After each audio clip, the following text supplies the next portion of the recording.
प्रधानमंत्री की नोटबंदी सबसे अहम घोषणा थी। आज तक दोबारा चर्चा इस सदन में नहीं हुई। एक कहावत है हम लोग के बिहार में, सूप बाजे तो बाजे चलनियों बाजे, भाग गए वो। और हमाम में सब नंगे, हट डाल पर उल्लू बैठा, अंजामे गुलिस्ता क्या होगा। इन लोगों के कैरेक्टर को अभी हम बोलेंगे नहीं, वो चले गए। तो इन लोगों को हम इतना से जानते हैं, क्या क्या बोलते हैं ये, क्या क्या करते हैं झारखंड में, और कहाँ इनका ननिहाल खानदान सब। हमको बोलना नहीं चाहिए। महोदय, हम शुरू करते हैं। बार बार चर्चा होती है बिहार की। प्रधानमंत्री जब से आए, अभी परसों प्रधानमंत्री जी ने कमला नगर में बोला कि हम इमरजेंसी में यहीं रहते थे और जमुना का पानी हम पीते हैं डेली। आप रिकॉर्ड उठा के परसों के स्पीच का सुनिए कि हम जमुना का पानी पीते हैं। हम कमला नगर में ही रहते थे।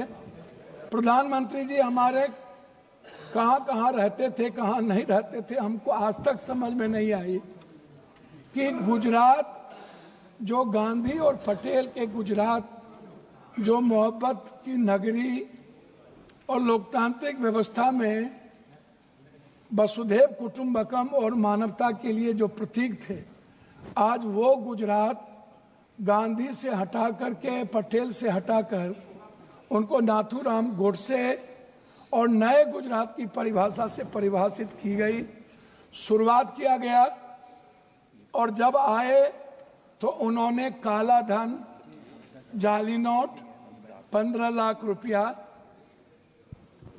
से शुरू की, 2 करोड़ नौकरी, नोटबंदी, जीएसटी। आप उठा करके देख लें, एक भी वादे पर दोबारा इतना प्रधानमंत्री की नोटबंदी सबसे अहम घोषणा थी। आज तक दोबारा चर्चा इस सदन में नहीं हुई कि नोटबंदी से किनको बेनिफिट मिला, किनको नहीं मिला। नोटबंदी से देश और किसान और महिलाओं की कितनी क्षति हुई, व्यापारियों की कितनी क्षति हुई और मजदूरों के हालात क्या हुए। अध्यक्ष महोदय, जीएसटी के को आप उठा के देख लीजिए। हर व्यक्ति के जेब से पेन, कलम, दवात, पेंसिल, चाय पत्ती, नमक, तेल, सब्जी, दाल, साड़ी, चप्पल, सब चीज पर 3 गुना जीएसटी। ये पैसा मिडिल क्लास के नीचे से लिया जा रहा है। पूरे देश में मिडिल क्लास के पास पैसे नहीं बचे, ना तो नोटबंदी के बाद और ना इतने करे जीएसटी लागू होने के बाद। तो नोटबंदी और जीएसटी को आधार कहा था। लोग कहते हैं हंडी के एक चावल से पता चलती है कि चावल पक गई। अब प्रधानमंत्री जी तिबारा आ गए, 3 बार देश के लोगों ने इन्हें बनाया। हम आपसे कहना चाहेंगे कि अभी जो कुंभ की बात है, प्रधानमंत्री जी हमारे हिंदू के सबसे बड़े, सनातन के विचारधारा कहते हैं कि मैं सबसे बड़ा हूं। मैं एक बाबा का नाम नहीं लूंगा लेकिन कोट करता हूं। उन्होंने कहा कि जो जो लोग मरे हैं वो मोक्ष चलेगा।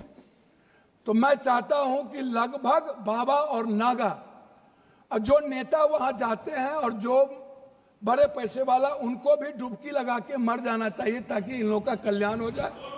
ये मोक्ष पे चले जाए। भैया सुनिए, मोक्ष में चले जाएं। बाबा लोग वो बोलते हैं कि बाबा ने कहा कि मोक्ष में चले गए। तो मैं चाह रहा हूं कि ऐसे बाबाओं को मोक्ष में चला जाना चाहिए।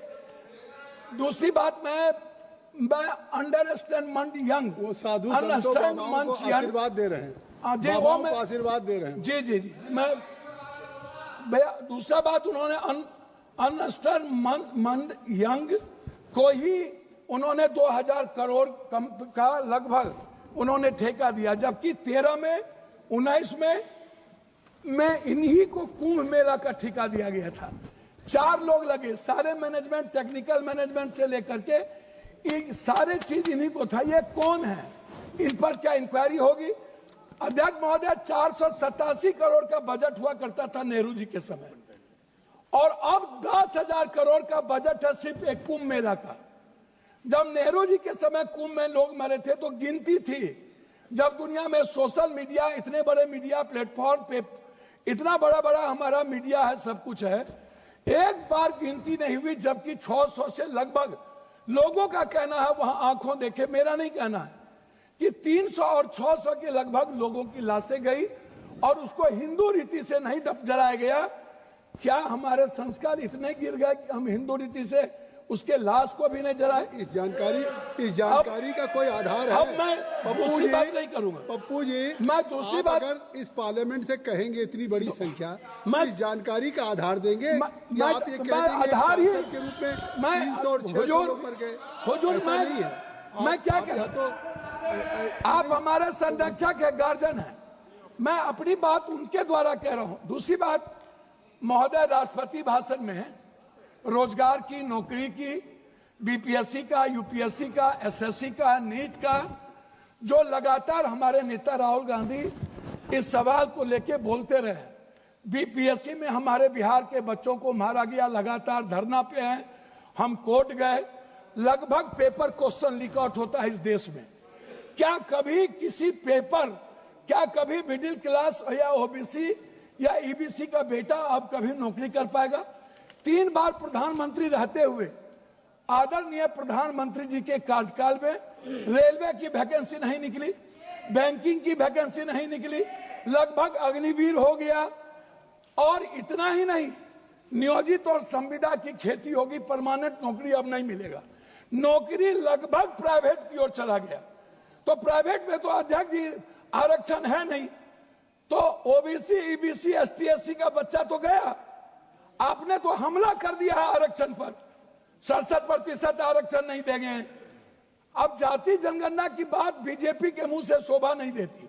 मैं कुछ और नहीं कहूंगा, मैं सिर्फ इतना कहूंगा बिहार के बारे में कि जब बिहार की चर्चा होती है, जब ये लोग करते हैं, अभी मैं आपको एक ऐसा चीज दूंगा अध्यक्ष महोदय, एड्रल इंडस्ट्रियल सॉल्यूशन कंपनी, ये निजी कंपनी में सहारा इंडिया भी आता था।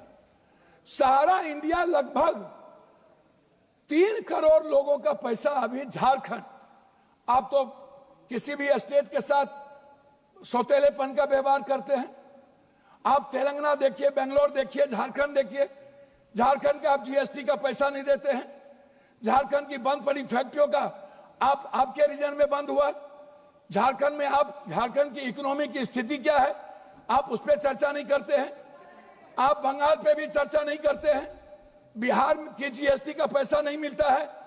तो जो लोग ये बात उठाते हैं, मेरा कहना क्या है अध्यक्ष महोदय कि एजुकेशन पर कितना बजट आप देखेंगे, ये मेरे पास है महोदय, 2014 में 7.4, 2024 घट के हो गया 6.4, 19 में 2020-21 में 6.6 की गिरावट आ गई आर्थिक विकास दर में।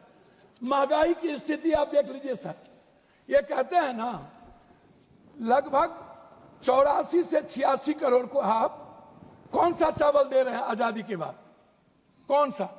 84 करोड़ 5 लाख चावल पर यह देश पैदा हुआ है। हम 140 में 84 करोड़ जीडीपी की बात करने वाला है। हम उनसे पूछना चाहेंगे कि मेरे रुपये की गिरावट कितनी है, मेरी वैल्यू कितनी है, कृपया सब और पर कैपिटा इनकम। सर वही हम आपसे है 9 मिनट हो गया। सर मैं बिहार के बारे में कह के बात करता हूं, जब आप कह रहे हैं तो मेरा कहना आपसे ये है, अभी तक भी तो आप बिहार, मेरा कहना ये है कि आप की जो विदेश नीति है, अभी बांग्लादेश, सर वही आ रहा हूं सर, बांग्लादेश गए थे आईएसआई के चीफ, 3 दिन वहां रहे। भूटान की आधी सरकार चीन में थी। हमारे प्रधानमंत्री बहुत मजबूत हैं। नेपाल के बॉर्डर पर पूरा का पूरा चीन का एयरपोर्ट बन गया, पूरा। सर पोखरा में जाके देखिए, वहां के सैनिक चैन के उतरते हैं। सर एएसआई के एजेंट क्या कर रहा था? सर भूटान के मंत्री चीन में आज 15 दिनों से क्या करते हैं? बांग्लादेश दुश्मन, नेपाल दुश्मन, पाकिस्तान दुश्मन, वियतनाम दुश्मन, वियतनाम चला गया, ताइवान चला गया, चीन हमारा दुश्मन। सबसे बड़ा दुश्मन चीन। अब कंक्लूड करें सर, कंक्लूड करें प्लीज, कंक्लूड। हम सर बिहार के बारे में सिर्फ आएंगे। सर मेरा आग्रह है 2 मिनट सर, 1 मिनट कि बिहार में क्या मिला। सर हम भीख मांगा क्या गया नहीं बिहार मिला? के द्वारा, क्या नहीं मिला? सर मेरी बात सुनिए ना, विशेष राज नहीं मिला, विशेष पैकेज नहीं मिला, बंद पड़े फैक्ट्री डालमिया नगर से शुरू करता हूं, चीनी मिल, पेपर मिल, दालचीनी मिल, सिल्क मिल, बंदूक फैक्ट्री आप उठाइए, आप उठा करके देखिए, सिल्क मिल, जूट मिल। सर मेरे यहां बनमनखी में चीनी मिल बंद हो गया। जब फैक्ट्रियां नहीं रहेगी, जब फूड प्रोसेसिंग पर हम फैक्ट्रियां नहीं देंगे, जब हम मछली उत्पादन को फैक्ट्रियां, बार बार चर्चा होती है। सर मैं बात को खत्म कर रहा हूं, मैं अपने क्षेत्र की बात करूं। सर मैंने अपने क्षेत्र में मैंने कहा कि हमारा जो बॉर्डर है बांग्लादेश नेपाल, इस इलाके में एक एम्स मैंने पूर्णिया के लिए मैंने डिमांड किया। मैं सभी जगह सब स्टेट में 2-3 हाई कोर्ट बेंच है, लेकिन मैंने आग्रह किया कि हाई कोर्ट बेंच हमको कम से कम पूर्णिया में। सर 1 मिनट करेंगे श्री के सर, एक मिनट सर, 1 मिनट अपनी बात हमने मांगा हमको हाई कोर्ट बेंच दिया जाए। सर हाई कोर्ट बेंच अभी तक आ गई आपकी बात। सर 1 मिनट सर, 1 मिनट आपकी बात हमने ITI IIT की बात हमने की सर पूर्णिया के लिए। सर 1 मिनट, हम पूर्णिया में आप कहते हैं मखान बोर्ड, मैं कहता हूं सर दुनिया का 94% कोशिश सीमांचल मिथिलांचल में होता है, तो बोर्ड गठन से नहीं होगा सर, हमारी प्रोडक्ट से हमारा सर उत्पादन की बात मैं कर रहा हूँ, लास्ट कर रहा हूँ सर हाफ मिनट मिला, हाफ मिनट सर मैं मक्का और मखान और दूध की प्रोसेसिंग पर मैं आपसे सिर्फ आग्रह करूंगा। हमारा इलाका सबसे गरीब है, सबसे ज्यादा पलायन है। सर मैं एक डिमांड करता हूं आपके द्वारा कि हमें पूर्वांचल के लिए एक मंत्रालय का यहां से गठन हो, जो हमारे पूर्वांचल का विकास नियमित हो। दिल्ली में पूर्वांचल के लोग आते हैं, वो बहुत परेशान हैं।